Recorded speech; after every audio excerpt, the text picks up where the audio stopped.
Welcome back to the farm, everyone. I'm feeling particularly uninspired this morning, which means today is either going to be uneventful or something horrific could happen, and you never know what it's going to be. I'm pretty excited because we're going to be picking this Pioneer 14830 Chrome behind the main farm. Ought to be high yielding other than it being planted late. The chickens and the cat aren't exactly thrilled about it because I locked them in for their safety. More so the chickens than the black cat. I bribed them with mealworms and leftover Mexican food. I've never personally seen a flock of chickens get run through an X9 in the middle of the cornfield, although my imagination tells me pretty simply that it would shred them to pieces. Wouldn't break anything, it just would be a massacre. O'Malley and Lucky are over there trying to solve the world's problems. Better than doing nothing, I guess. Oh, tough guy. I can't tell if they're friends or foes. Oh yeah. All a part of the theatrics. Oh, thank you, Murphy. We play fetch with half a tennis ball. Uh-oh, traffic jam. Move!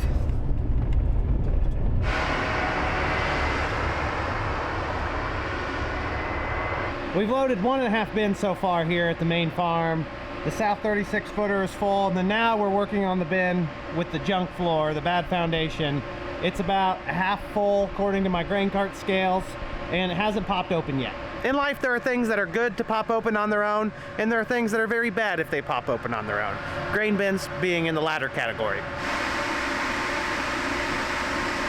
Just like the rest of America and other developed nations, this bin is held together with some Quickcrete and, of course, some 2x4s that we put in there to help kind of level out the foundation. I talked about this extensively a few videos ago. We're just going to have to come in and either tear off the bad part of the slab and re-pour it, or jack it up and then re-pour the slab underneath. Either way, there's no long-term solution for this bin that doesn't involve a new concrete setting underneath, at least on the bad parts. Dad's diving into this field here to the east. I believe May 13th or 14th planted Pioneer 14830Q, that's 114-day corn. The April planted 117-day corn was 16%. I've heard grumblings that for some reason this May planted corn is actually drier. 16% is perfect to put in your bins without putting heat on them. If you get below 15, you're going to lose a little bit of weight because of moisture loss, just like your soybeans. Try to get it out when we can. 14.5% moisture. That is amazing that corn planted a month later can be drier. I don't necessarily know that that's a good thing. We established yesterday that this combine is about 12 or 13% off on yield, so that's running closer to 220, I'd bet. Our inrows are poorer, I believe, from the edge effect, dry weather, and wind infiltrating the inrows, suck the moisture out quicker. And once we get out in the field, we've seen yields bump up another 10 to 15% versus the inrows. I don't know if someone's going to take me for the grain cart or we're just going to wait till the X9's run over the top. I don't really see any reason for me to just take my pickup there and leave it.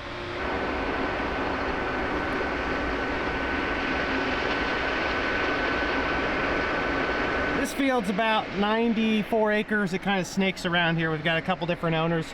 Looks like the top's out of some of this corn. Picked that yesterday. Over there by that old shed, it made 228 dry. And then over there by the grain cart, that made 220 dry. This on paper is better dirt, has a lot more cattle manure on it over its lifetime, and the soil in general is better. I don't know if it's going to yield any better with what we're seeing this year, a lot of drought stress, but we will find out shortly. It's time to get another day of this corn party started. We took the 30-foot draper to town yesterday because it needs a drive shaft repair job done.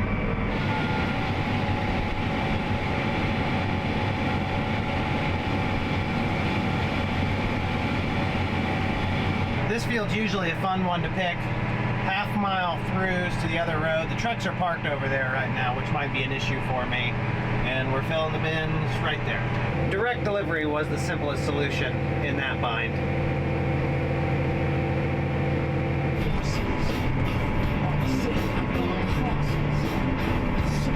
Just split her open. The old sweet corn patch looks about as excited to be here as that plexiglass window duct taped onto that truck. They've had their better days.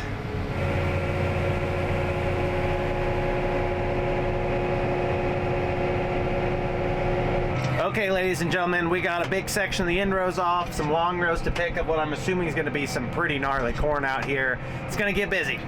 Got the drone up doing a time lapse. Hopefully nothing goes wrong. That's the saying of this harvest. And a lot has gone wrong, so fingers crossed maybe.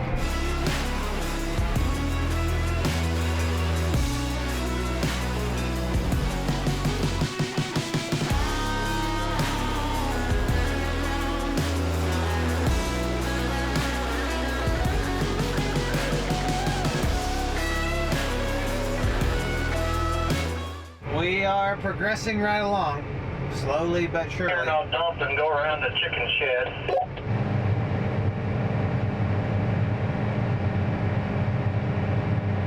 In here, waiting in the bill. And I'm going to tangle you up, Bobby. He has nothing to say for once in his life. Nothing to say. It's been a long day of harvest. It's only 2 o'clock. True. We're still plugging along. Family stopped by. Lenny got this out to do some light reading. I don't know why he would. I've probably put 600 hours on this tractor. I've never read this thing. Do people read these? Or do they even tell you? Words and stuff. You don't need to know those. I also believe that I just got skunked. I didn't see it, so either there's a skunk out here or Marty's developed a bad habit. Oh, there he is, right there. He's right there. He's skunking. I have a visual on the skunk. He's headed north towards Jeff's house. That one's got more white on it than black. Is that a mama skunk? Kind of a thick looking one. I'm not going to get too close. I don't want to deal with this. Look at it go. Based on his last known heading and speed of travel, he'll be at the bin site in about 15 minutes, so watch out. A little bit behind schedule. We've about got this one wrapped up. Corn's pretty good.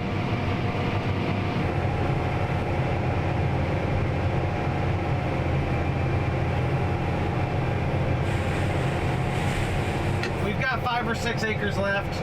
Some of this corn has been down, so Dad's been running a little bit slower so we can try to get the corn off the ground and also not run a snout into the ground and break it. We're really not pushing this combine that hard. We're harvesting the type of capacity our old machine could have done, but it's just hard to push ground speed when you're unsure about ground conditions. I say that, then I look over and he's going warp speed. And there's the mail lady. Hello. Katie ran this combine for a little bit a few hours ago, and on her first through, overfilled the grain tank. It spilled probably 10 bushels of corn over the top. This combine picks so much that once it's full, if it starts to spill, it really twists the knife in the wound because it's still just shooting grain out the bubble auger. So it just starts trickling off the top. We are done with this first field. Surprised on the upside with yield. It's 25 to 30 bushel better than our last stuff.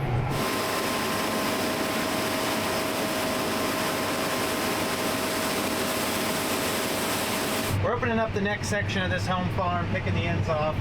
That last field made 252. I believe that was at maybe 16% moisture, so let's say it made 250. Combine monitor showed it at like 220. That's how far off it is. This 14830 is the real deal, and this was planted in May, which I didn't think the May corn to be as good. Here we are, it's 20 to 30 bushel better than what we picked yesterday. We just got an update on the location of the skunk. Instead of going towards the bins, it went towards the tree line, which is a very good shift. Prefer things that smell horrifically to stay away from the farm. There's one of those pockets of down corn. I don't know if that's related to the hurricane winds that came up here 2 weeks ago or not, but it's down, and some of those spots are down pretty bad. Could be disease, could be something to do with the soil. I really don't know. Corn's still yielding great.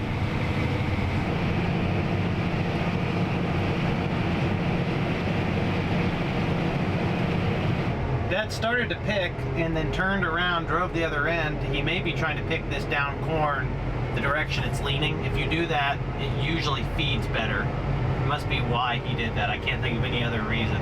There's just a little pocket in here on the real black dirt that is down really bad. Don't know why, just is. I wonder how much of that we're even getting. Probably a lot, just not all of it. have all of it. But some of it is better than none of it, you would say, maybe. Second bin of the day is about full, and then we're gonna shut down. Not the most impressive work. It is work nonetheless. We've got some stuff done today.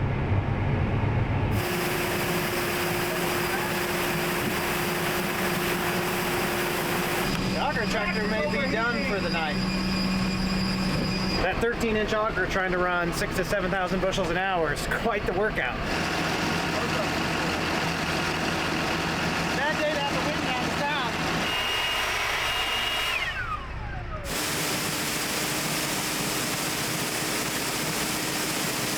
Cooled off pretty quickly. Once we got the cooler temperature down a little bit, we may be able to put the rest of what I brought with the cart on. Actually, I've not even started loading yet. That was immediately an issue when I got here. Dad's up there running the torch. He's gonna signal me if I need to shut this down. He's moved down to the side hole, which tells me that it's probably either loading evenly on top or it's loading to the front side, so he can tell there when to shut everything off. The goal is to get as much as possible in the bin without putting too much in. It's that simple. Dad climbed down. He's pretty confident it's all gonna fit. I don't know if that means we will deconstruct in the morning and move to the next one, or if we'll pick a little bit more and try to fit the maximum amount in. You can never really predict the boss here. Sometimes it's stuff it all in, other times it's move on to the next one. Chickens, black cat, what do you guys think about this newfound area, this freedom provided by the harvested corn? This cornfield being harvested in our backyard is probably the same level of revelation for the chickens as it was for humans when they found out the world wasn't flat. There's a lot of space back here, and the chickens are now gonna maybe explore it, or not. I don't know what they'll do. They're chickens, they're weird, strange, little dinosaurs. Be kind to us, giver of luck. Wow, the landscape looks so different. All it takes is a combine going through there, and next thing you know, crop's gone. We're gearing up for what I think is going to be another big day of harvest here. When you're close to home, you got decent yields, the combines really chew through the crop, you get a lot done. Where's the line at? I see the oil, but I don't see the line. Oh, perfect. Not even dirty yet. Before the wheels get turning on the big machine, the crop gets flowing and things just get hectic, I want to talk really quick about the sponsor of today's video, our friends at Syngenta. They are, in my opinion, the worldwide leader in innovative and effective crop protection solutions. As many of you know from following along and just from seeing our progress right here, we've been busy the last few days peeling off some of the corn around our main farm. Despite the multitude of challenges we have faced on our farm, like many of you do every season, from delayed planting and inclement weather to all these other factors, I've been pleasantly surprised with a few things. First and foremost, I have to mention that yields on the corn crop are surprising me a little bit on the upside, unlike our soybeans and spots. Corn is a deeper rooted crop. It's able to scavenge moisture from farther below the soil layers than soybeans, and that has benefited it as it puts on a higher top end yield. It's less sensitive to timely rainfalls, and that's definitely helped bring up our averages so far. We've got a lot to go, so things can change, but right now I'm thrilled to see 220 to 250 plus bushel corn. Another positive I'm seeing that isn't really surprising me but continues to impress me is that thanks to the help of products like Syngenta's Acuron corn herbicide, there is next to no water hemp in these fields. And so I'm not going to say there isn't one or two there. I'm sure there's one over there at that fence post because they like to grow where the sun can shine. Yet in between the rows of our high dollar cash crop, we did not have that pesky water hemp, no giant ragweed, and the ultimate benefit this year is that we didn't see any burr cucumber behind the main farm, which if you've never harvested around burr cucumber, count your blessings because that is a nightmare. Water hemp at least feeds through the combine perfectly fine.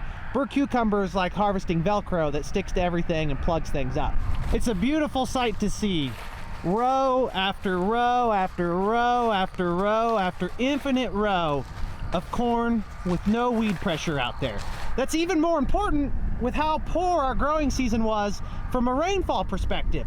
Weeds like water hemp and giant ragweed are magnificent at growing efficiently. They accumulate a lot of biomass quickly. They can grow with your corn. In some regards, they can outcompete it. And if it's dry during the season, they will steal sunlight, water, and nutrients from your high dollar cash crop.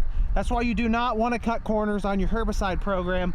Weeds are costing you money, whether you know it or not. Every single growing season is different. We never know what challenges we're going to be faced with. One thing I'm a big believer in is sitting down in the fall or the winter and developing a solid game plan for managing your crops, both corn, soybeans, or whatever else you may have on your farm, and sticking to it despite what challenges are thrown at you. For us, we start with a good base of fertility in the fall. We come in there in the winter, plan out what kind of crop protectants. Of course, for us, Syngenta's line of corn herbicides like Acuron are always going to be our first choice. They're premium, they're effective, and you get what you pay for. With their corn herbicide portfolio, there's a ton of options to fit your management needs. Acuron, Acuron Flexi, Acuron GT, and of course their new flagship Storin. Those are all phenomenal choices to help fight herbicide-resistant weeds on your farm. There's multiple effective modes of action in there. They provide both burn down and residual power, hopefully stopping weeds from emerging, killing weeds that have already emerged, and then protecting that soil, keeping competition down throughout the remainder of the growing season. It's virtually impossible for me to show you every acre, every plant. I'm just walking down some stuff we have. One of the main benefits of how Syngenta builds their herbicide solutions is that they're designed with crop safety in mind. There are a lot of other effective chemical plans on the market. They do work at suppressing those weeds that are trying to steal yield from you, yet they will also cause crop damage. And if there's one thing you don't want to do is cut your arm off to save your leg. You need to have the full package. You need weed suppression and prevention while not slowing down your beloved crop. A phenomenal example of this is that on our farm, I tried a competitor's product. It's a residual that's labeled for post-application. I ran it with some generics on top of that to see what they had to offer. It's always good to explore products in the marketplace. I would never be one to tell you to just use one product and never try anything new. And a week after I applied that on our emerged corn, I immediately regretted my decision. There was so much crop response, it almost made me a little uneasy. I don't know how much it affected our yield. It's really hard to quantify that. There's no scenario though where burning your crops, damaging vegetative tissue that is providing photosynthetic activity is good for your bottom line. And that's a mistake that we make many times. You have to stick with products that are not going to injure your growing corn crop, because every day you slow them down is one less kernel, it's less test weight, it's many things that add up that results in less yield. It's getting to be mid-October now. I'm not going to pretend that Acuron's going to hold you all the way to mid-October. There is some winter annual pressure starting to emerge. We'll get that with tillage. The weeds we're trying to control though are not here. The water hemp, the giant ragweed, the burr cucumber, you name it, there's a large variety of them. Morning glories, forgot to mention that. They have been suppressed with Acuron. It is really one of the best products in the market, and if you don't think Acuron's enough for you, which it should be for most operations, Storin is the next best choice. For a farmer in the Midwest, one additional component of your corn herbicide program is that flaws in your fields now will result in higher pressure in your soybean fields on the counter rotation next year, which is a whole nother can of worms.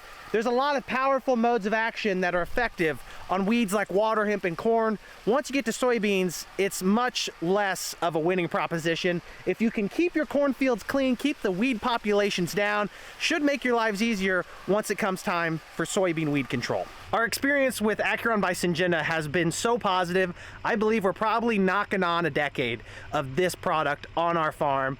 It is really great for controlling tough weeds, crop safe. It's got all the boxes checked to help promote your bottom line, promote yields, and just make your life easier when it comes to weed control. That's not to mention that Acuron and Storin are the only places on the market where you can get the patented bicyclopyrone group 27 herbicide technology.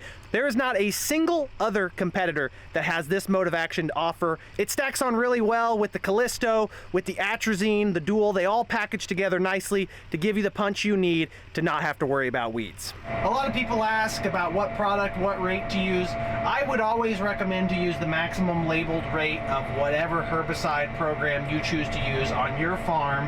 I believe that a 2-pass program is the most sound agronomic advice with Acuron or Store, and that would be a foundation rate, maybe bump the atrazine a little bit on top of that, and then come back with a lighter post-application that keeps the weeds from emerging, and then you have less strain on your post-emergence pass. I know that's easier said than done. It adds a little bit of logistical and financial burden with the second pass, but it really is the best way to make these technologies last for the longest time possible. If we rely on 1-pass trips, eventually we're going to overpressure our herbicide program and allow gaps to come in, and eventually we will have herbicide tolerant weeds, regardless of how good your program is. That's just sound management advice. At the end of the day, Syngenta's slogan, "the better yield is the better deal," really could not be more true. You get what you pay for when it comes to all the products in the market. There are flaws to these cheap generic programs, and there's some real beauty to be had from these more premium products like Syngenta offers. I don't care if it's Acuron, Storin, the Mirvis fungicide, Saltro seed treatment, they all can provide a very positive value on your farm. I think you owe it to yourself this winter. If you have any questions about your plan, you want to look at something different, at least see what Syngenta has to offer on your farm. Talk to your Syngenta representative, your retailer, your wholesaler, go online to Syngenta's website and see their product offerings. You may or may not find something that entices you, but it doesn't hurt to look. We did not do our guesstimations correctly last night. There's still room for another 1,000 bushels of corn in that bin. So Dad and I are picking a load first thing, then we're gonna top off that bin. After that, we're gonna disassemble, hopefully clean the radiator out on that auger tractor, and then move to the next one. There's still green in that corn. Wow. How's that for plant health at the finish This is line? running 18 to 19 on the south end and about 16 on the north end. How much of it should we pick? I pick a lot of it. It'll all blend into the bin fine. After about 10 minutes of harvesting, I've got 950 bushels on. That should finish that north bin. Maybe.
Dad fueled up the 7330 and rinsed out the radiator because of the overheating issue yesterday, and I put the spout on the tip so we can get under our shiver system here on these bins. We don't need it where there's not anything over the top. It's more of a hassle than a convenience, yet once we want to load where all these shivers augers are, we need it to kind of direct the grain in without knocking out the augers on top. We haven't used them in a really long time, but we leave them up there just because we may need them someday. Probably not. Just hate to take down something you already paid for.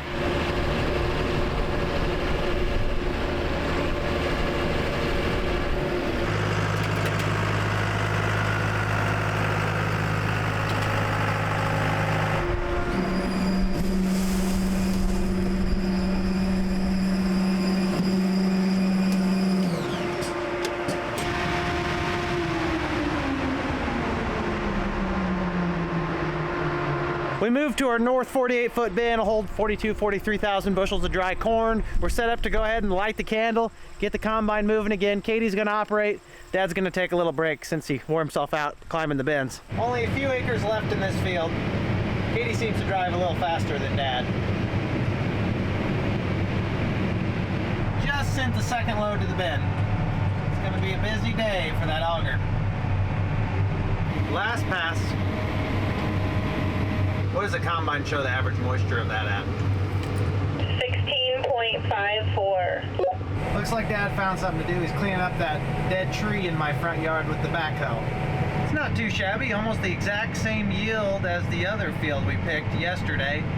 254 bushel an acre, it's 16.5% moisture. Pioneer 14830, planted the middle of May. I don't know if it would have been better or worse in April. So far, on our limited selection, our May corn is actually better than our April corn. I just don't know that there's any fair comparison because they're different fields.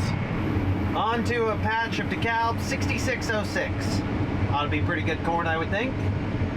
This was planted in April, 4 weeks earlier than what we just harvested. Yes, Lenny and Allie did draw on the window when they were here yesterday. Another row of shame to wrap up this field. We got a 90-acre field down the road we're going to go to. Katie's going to have to stop by the fuel tank first because X9's a little thirsty. I'll wait for them to make a little room and then I'll dump the last of this straight into the truck.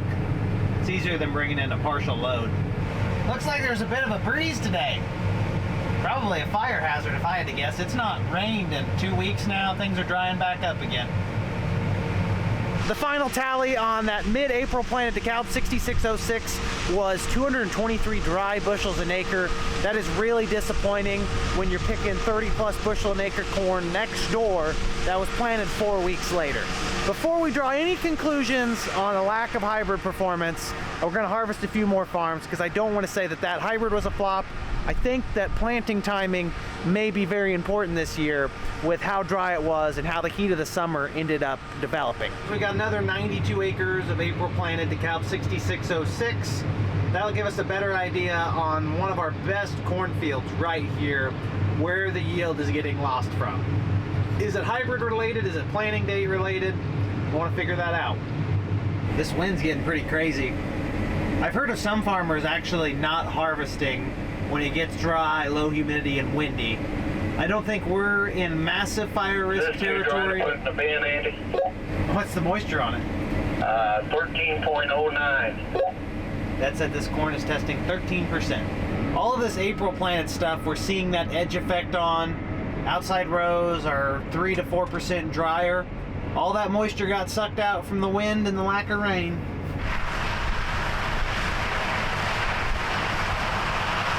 We've only taken off about 25 acres. This corn's doing poorly like I expected, or relatively poorly. 220-ish dry bushels an acre, which is an okay yield. It's just very, very far from great.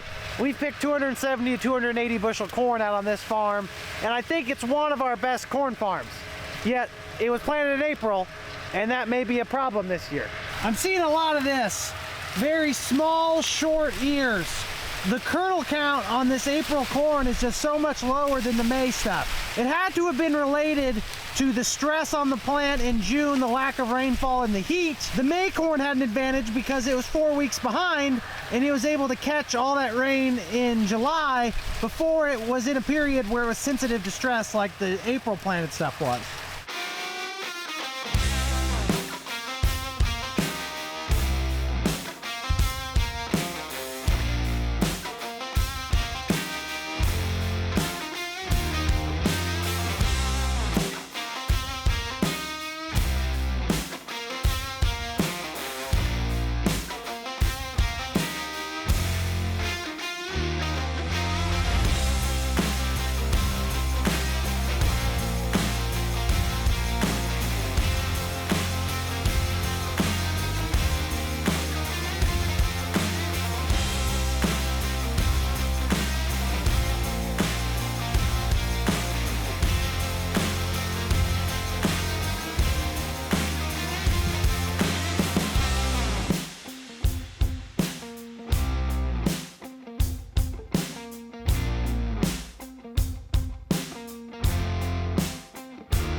I apologize if the drone footage was a little underwhelming today. I guess drones don't like a 30-mile-an-hour wind, which makes it difficult to get a great shot. The one exciting thing going on here is this is the farm where I did that deep tillage slash subsoiling trial out through the middle of it. The orders have come down from the head shed. It's Sunday. Boss wants to catch up on some sleep, so we are going to quit early today. There's no rain in the forecast, so there's no reason to work yourself to death 7 days in a row, week after week after week, because Mother Nature's not really challenging us. That's all she wrote for today. With what we have finished in this field, it's making about 227, maybe 228 dry, 3 or 4 bushels better than the last field of this DeKalb 6606. That's okay. Just kind of taking the wind out of my sails. I was expecting a lot more out of this farm. We've raised some phenomenal corn crops out here. The rain just must have not fallen at the right time, and we were drier than I really gave it credit for. It's happening a lot lately. The last few years we've had some really dry growing seasons down this way. We're just not catching the rains we need to when we need to. If anything, it's pretty impressive that these genetics can grow 220 to 230 bushel corn without timely rainfall.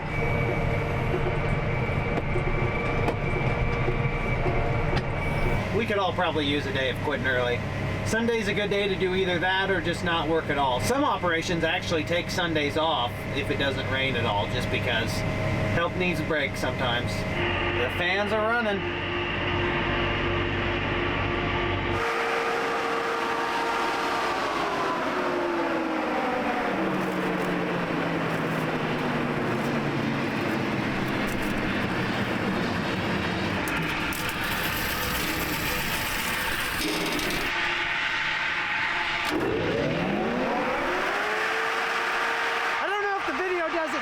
But the fans are very loud, extremely loud.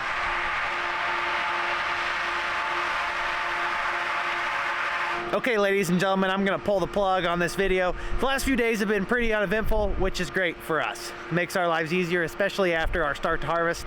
I'm taking off. I hope to see you guys in the next one. Have a great day.